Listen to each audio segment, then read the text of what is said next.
So these are multiple steps approach, because one thing is just to add a new rental unit in the catalogs as information catalogs, but the next step will be just to add this rental unit in at the availability dashboard and put it in our stocks. So let's start with the first part, how to add new rental unit. We go to the Oilfield Rentals menu, go to items list, and here's our full catalog of items in the system, including services, tools, parts, and goods. To create a new item, we click Create, and the item card is opened, and we can enter all the information about our new unit. Let it be new unit 1.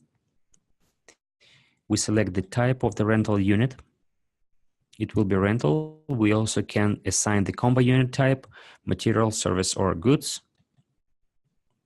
The unit measurement is set to each by default.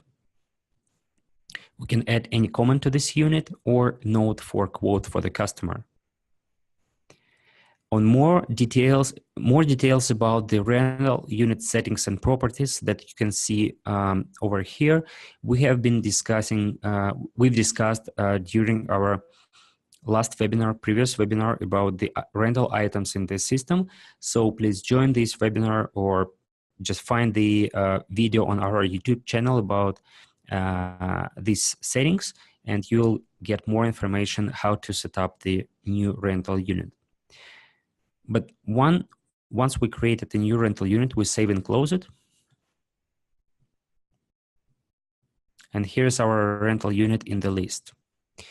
Now, as you may mention, we don't have this new unit in the on the availability dashboard or homepage. So we need to virtually purchase this unit and to deliver it to our shop in order to see that on the availability dashboard. How it can be done? We go to the purchases module and we create a new purchase order to buy this unit. We just select the vendor. Let me just type good vendor, for example. No. Let me select one of them. I select the delivery date of this unit, and I can add this unit to the purchase order. I'm gonna buy 5 units of this unit. The price will be just, for example, $100. And I post the purchase order. Then I generate purchase invoice, which will be connected to the purchase order. All the information are taken from the purchase order, so I just need to post the purchase invoice or change the date of this invoice.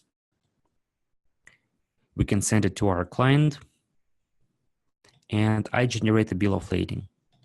The bill of lading is the third document in the chain of purchase documents, and probably the most important because it puts our new units into the stocks on that date that you will specify in the bill of lading. So here's my new unit,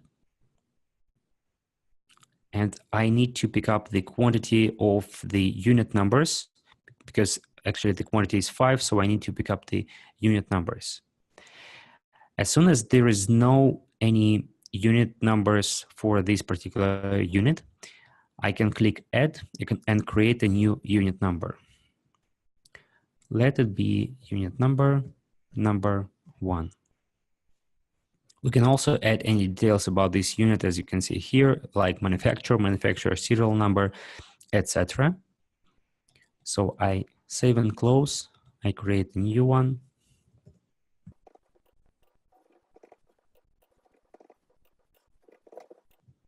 Now we have all our 5 units. We just move it to the right box and click OK. We select the department where we'd like to deliver these units, where it will be stored initially. So let it be a RigER yard. And I post this document. So this is the final step in the purchasing process. And now if I'll go to the home page and I update the time of today, so now I can find my unit.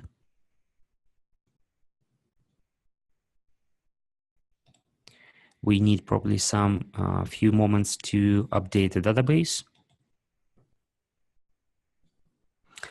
And yes, here we go. You can see that our new rental unit appears on the availability dashboard with a quantity of 5 in stock right now on RigER Yard.